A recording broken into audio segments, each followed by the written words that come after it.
नमस्कार साथियों, स्वागत है आपका सिविल लक्ष्य अकेडमी के Chhattisgarh daily current affairs program में। पहला क्वेश्चन है, छत्तीसगढ़ का पहला मिलेट्स कैफे कहाँ शुरू किया गया है? तो इसका सही जवाब है रायगढ़ में। तो छत्तीसगढ़ का पहला मिलेट्स कैफे जो है रायगढ़ में शुरू किया गया है। मिलेट्स को बढ़ावा देने हेतु राज्य सरकार ने बहुत से प्रयास किए हैं। उनमें से एक प्रयास ये भी है कि मिलेट्स कैफे का जो प्रारंभ है वो रायगढ़ में किया गया है।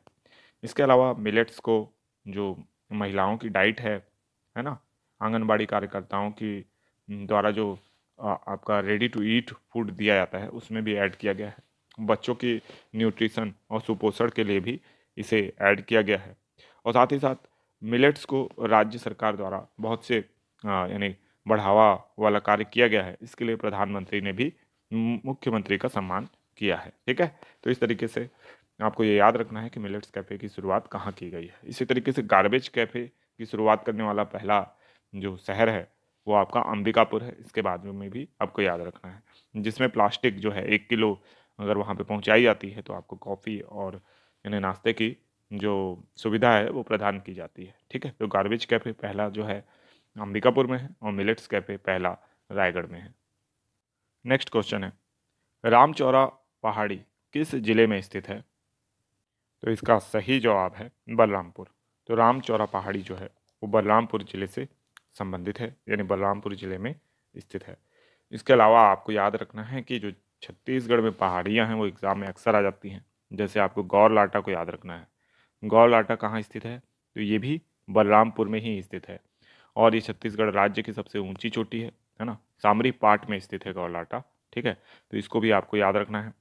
और ये जो गौर लाटा चोटी है इसे अब राज्य सरकार पर्यटन स्थल के रूप में स्थापित करेगी। तो इसके बारे में किसी और वीडियो में हम डिटेल में बात करेंगे। ठीक है, तो गौलाटा को याद रखना है। रामचौरा पहाड़ी जो है इसको राम वन गमन पथ में जोड़ा जाएगा। इसकी घोषणा मुख्यमंत्री श्री भूपेश बघेल जी के द्वारा कर दी गई है। ठीक है, तो इसलिए ये इंपॉर्टेंट हो गया है।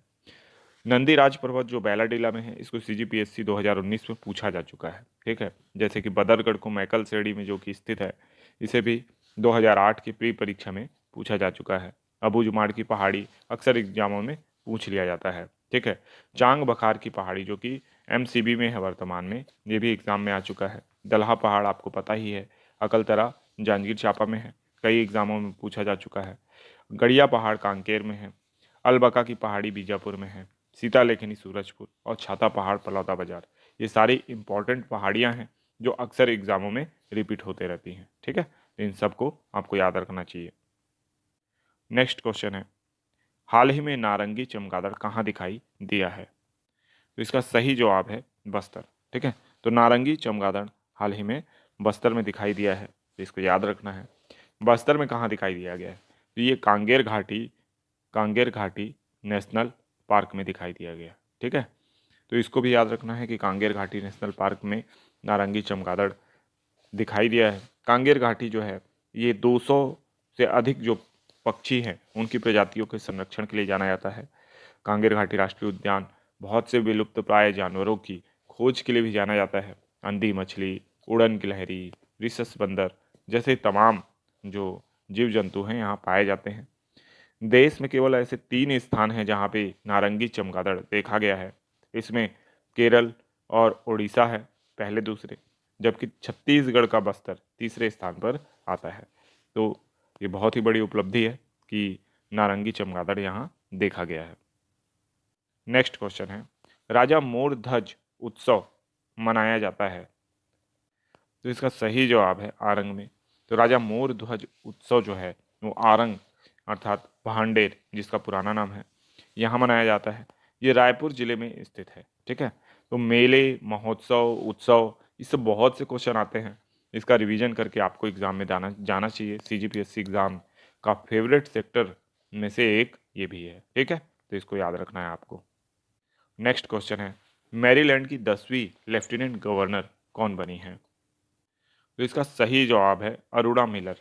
तो मैरीलैंड की 10वीं लेफ्टिनेंट गवर्नर अरुणा मिलर बनी है, जबकि पहली भारतीय लेफ्टिनेंट गवर्नर अमेरिका में बनने वाली कौन है? अरुणा मिलर। तो इनका नाम आपको बहुत अच्छे से याद रखना है। ठीक है, और इन्होंने गीता में शपथ रख के गीता में हाथ रखकर शपथ खाई है। ठीक है, तो गीता में हाथ रखकर शपथ खाने वाली अमेरिका की 10वीं लेफ्टिनेंट गवर्नर कौन है? अरोड़ा मिलर। नेक्स्ट क्वेश्चन है, गरिमा के साथ मृत्यु का अधिकार संविधान के किस अनुच्छेद का हिस्सा है? तो इसका सही जवाब है अनुच्छेद 21। ठीक है, तो अनुच्छेद 21 में प्राण एवं दैहिक स्वतंत्रता का अधिकार शामिल है। इसमें ही गरिमा के साथ मृत्यु का अधिकार को भी सर्वोच्च न्यायालय द्वारा शामिल माना गया है, जो कि हालिया के जजमेंट में इसको दोहराया गया है सर्वोच्च न्यायालय के, है ना। तो इसको आपको याद रखना है। ठीक है, अब आप लोगों के लिए होमवर्क प्रश्न है, जिसका जवाब आप कमेंट बॉक्स में जरूर दीजिएगा, डिटेल से दीजिएगा जितना आपको पता हो। हाल ही में दोहरा शतक लगाने वाले सबसे युवा खिलाड़ी कौन है? ऑप्शन ए है शुभमन गिल, बी ईशान किशन, सी रोहित शर्मा, डी फकर जमान। ठीक है, तो भारत से बहुत से लोगों ने दोहरा शतक लगाया है, तो उनके बारे में भी आप चाहें तो लिख सकते हैं और ये भी बता सकते हैं कब किसने किस टीम के साथ दोहरा शतक लगाया है। अब चलते हैं रिवीजन प्रश्न की ओर।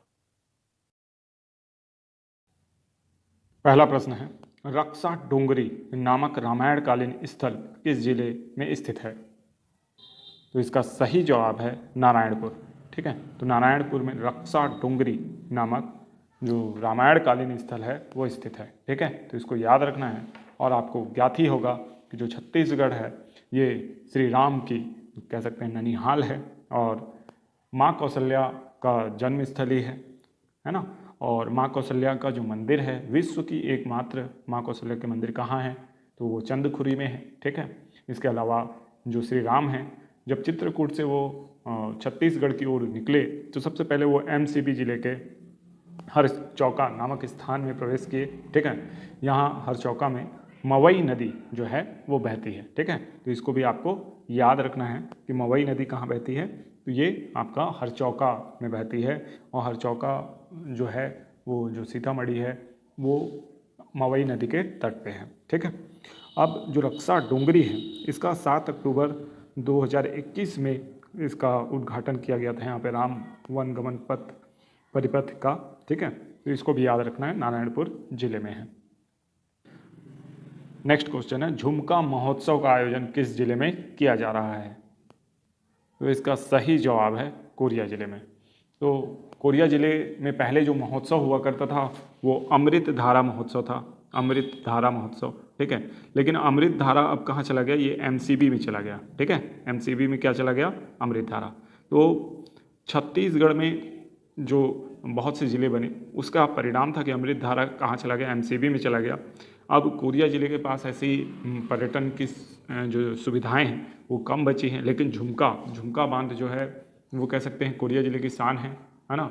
और क्योंकि बहुत ही नज़दीक है, बैकुंठपुर में ही स्थित है, बैकुंठपुर से थोड़ा ही दूर सागरपुर में, तो कम से कम कोरिया ज़िले से ये नहीं जा सकता। ठीक है, आगे अगर और भी ज़िले बनेंगे तो भी ये कोरिया में ही रहेगा। इसलिए अब यहाँ पे झुमका महोत्सव का पहली बार आयोजन किया जा रहा है। ध्यान रखिएगा, ये पहला आयोजन है झुमका महोत्सव का। ठीक है, तो 17 और 18 दो तिथियां हैं जिन तिथियों में यह आयोजन किया जा रहा है। ठीक है, तो इसको भी आपको याद रखना है। जितने भी विशिष्ट अतिथि हैं सब यहाँ पे विराजमान होने वाले हैं। ठीक है, और बड़ा एक आयोजन हुआ है। ठीक है, जिसमें अनुज शर्मा जैसे कलाकार भी यहाँ पे आए हैं। ठीक है, तो बहुत अच्छा एक कह सकते हैं इन्वायरमेंट यहाँ पे तैयार हुआ है झुमका महोत्सव में। और झुमका महोत्सव ये जो हुआ है झुमका बांध के बगल में हुआ, तो झुमका बांध के बारे में आपको पता होना चाहिए। इसी का अन्य नाम है रामानुज प्रताप सिंह देव बांध। ठीक है, बहुत बार एग्जामों में पूछा जा सकता है, इसको याद रखना है। ठीक है, यानी स्थानीय पेपर्स में तो पूछा ही गया है। तो रामानुज प्रताप सागर बांध कहाँ स्थित है छत्तीसगढ़ में? तो वो कहाँ है? आपका कोरिया ज़िले में है। ठीक है, इसके अलावा झुमका आइलैंड यहाँ बनाया गया है और बहुत बड़ी मछली बनाई गई है जो एक्चुअल में एक्वेरियम है ना। तो फिश एक्वेरियम जो कि फिश शेप में ही है। ठीक है, तो इसको भी आपको याद रखना है। ये सब कुछ कहाँ है? आपका झुमका बांध के निकट जो पार्क बना है और जो बोटिंग क्लब वगैरह बना है वहीं पे ये सारी सुविधाएं उपलब्ध हैं। नेक्स्ट क्वेश्चन है, प्राचीन डे भवन किस जिले में स्थित है? तो इसका सही जवाब है रायपुर में। ठीक है, तो प्राचीन डे भवन जो है वो रायपुर में स्थित है। स्वामी विवेकानंद से संबंधित ये स्मारक है। ठीक है, इसके जीर्णोद्धार का कार्य किया जा रहा है। बहुत सी जो पुरानी स्मारक होती हैं उनका जीर्णोद्धार की आवश्यकता होती है। इन कार्यों का शिलान्यास जो किया है सीएम श्री भूपेश बघेल जी के द्वारा किया गया है। 12 से 14 वर्ष का जो कार्यकाल है विवेकानंद ने रायपुर में बिताया था, बहुत ही उल्लेखनीय है और ये पूछा जा सकता है एग्जाम में कभी भी। ठीक है, तो ये भी आपको याद रखना है। डे भवन के बारे में याद रखना है, स्वामी विवेकानंद के बारे में भी आपको याद रखना है। नेक्स्ट क्वेश्चन है, बिलासपुर में किस खनिज के भंडार हाल ही में सर्वेक्षण में प्राप्त हुए हैं? तो इसका सही जवाब है मैंगनीज। तो मैंगनीज खनिज जो है वो बिलासपुर से प्राप्त हुआ है। ठीक है, तो इसको भी आपको याद रखना है कि मैंगनीज जो खनिज है ये कहाँ प्राप्त हो रहा है, आपका बिलासपुर में प्राप्त हो रहा है। ठीक है, तो इसके बारे में भी अच्छे से याद रखिएगा। और ये सर्वेक्षण किया किसने था? ठीक है, तो सर्वेक्षण राज्य शासन के द्वारा कराया गया था, काफ़ी पहले सर्वेक्षण हुआ था। ठीक है, और